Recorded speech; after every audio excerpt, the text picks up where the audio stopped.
What would you do if you woke up to find your prized possession gone, taken by someone you thought you could trust?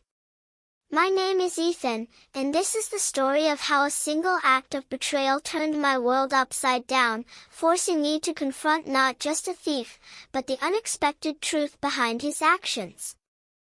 It was a crisp autumn morning in our quiet suburban neighborhood, the kind where the leaves crunch underfoot and the air smells faintly of wood smoke.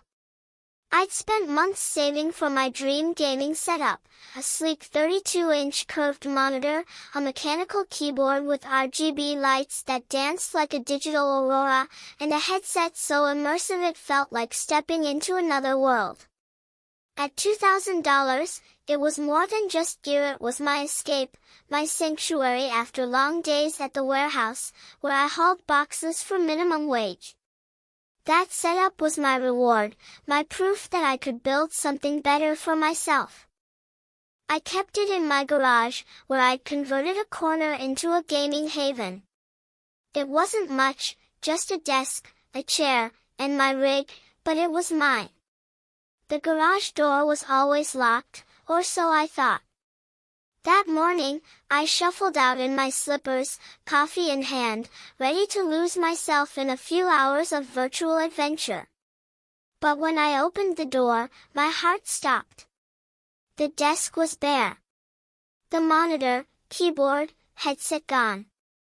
A tangle of cables lay abandoned, like the aftermath of a robbery stripped clean. Panic surged through me. I checked the lock, no signs of forced entry. My mind raced to the neighbors. The Hendersons? No, they were retirees who barely knew what a computer was. The Garcias? Their toddler could hardly steal a cookie, let alone my setup. Then it hit me, Jake, the 16-year-old kid from across the street. He'd been over a few times, eyes wide as he watched me play, asking questions about frame rates and graphics cards. He knew where I kept it. He knew how much it meant to me. I stormed across the street, my breath visible in the chilly air. Jake's mom, Linda, answered the door, her face a mix of confusion and concern. "Ethan, what's wrong?" she asked, clutching her cardigan. "Is Jake home?" I demanded, trying to keep my voice steady. "My gaming setup's gone. All of it. And I think he knows something." Her eyes widened, but she called for Jake. He slunk downstairs, all lanky limbs and tousled hair, his hoodie swallowing his frame. "What's up?" he said, his voice casual, but his eyes darted to the floor. "Jake, my setup's missing. $2,000 worth of equipment. You were the last one in my garage." "Tell me you didn't take it," I said, my hands clenching. He shrugged, his lips curling into a half-smirk. "I didn't steal it, Ethan. It wasn't theft." I blinked, stunned. "What do you mean, it wasn't theft?" "It's gone, and you're the only one who knew where it was." He crossed his arms, defiance flickering in his eyes. "I borrowed it. For a reason. You'll get it back." "Borrowed?" I felt my anger boil over. Linda stepped between us, her voice sharp. "Jake, tell him where it is. This isn't a game." He hesitated, then sighed. "Fine. It's at the community center. I needed it for something important." "The community center?" My mind spun. What could a kid like Jake be doing with my setup at the community center? I demanded answers, but he just shook his head. "Come with me. I'll show you." Reluctantly, I followed him, my anger simmering but curiosity piqued. The community center was a short walk away, a squat brick building where kids played basketball and seniors took knitting classes.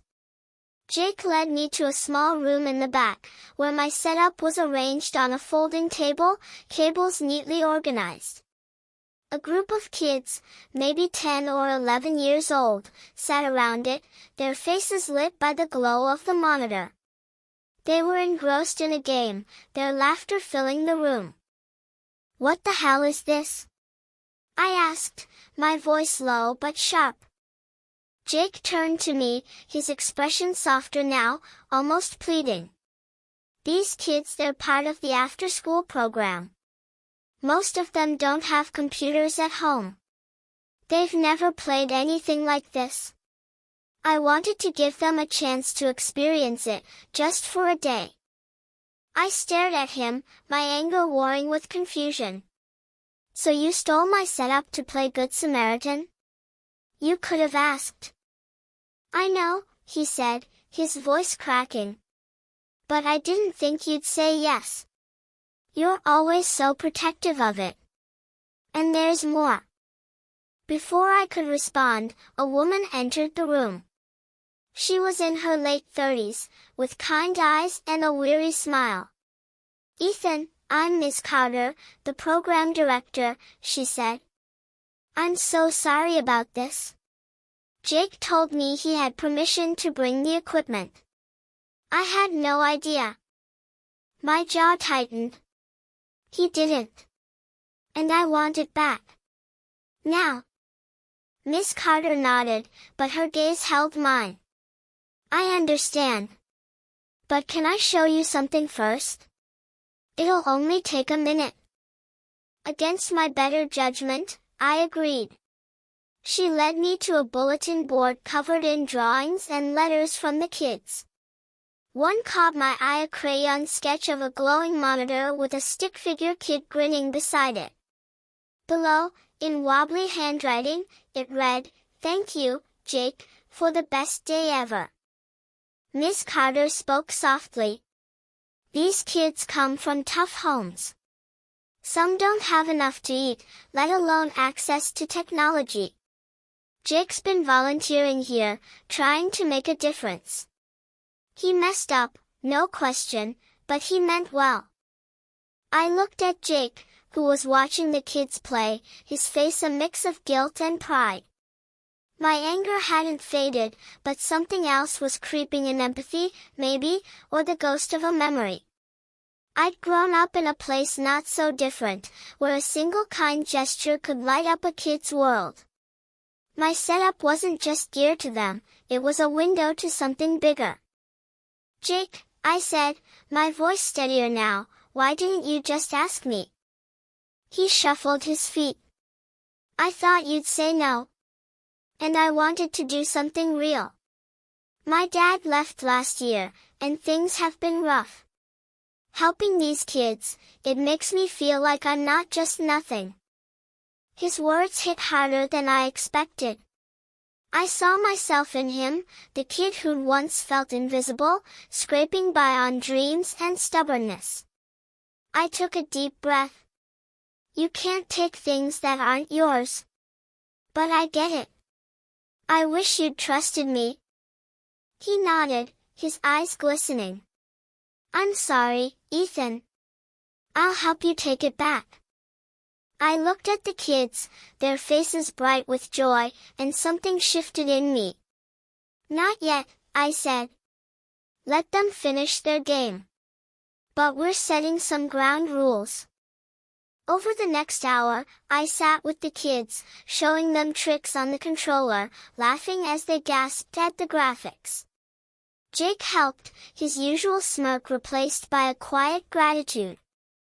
Miss Carter promised to fundraise for a computer for the center, and I offered to chip in, maybe even teach a class. When I finally packed up my setup, it felt different, not just mine anymore, but part of something bigger. Jake walked me home, carrying the monitor. "Thanks, Ethan," he said. "I didn't think you'd understand." "I didn't think I would either," I admitted. "But next time, ask. We're neighbors, not strangers." As I locked the garage that night, I realized the theft had taken more than my setup, it had taken my trust. But in its place, it left something unexpected, a connection, a reminder that even in our anger, we can find a way to build something better. Together,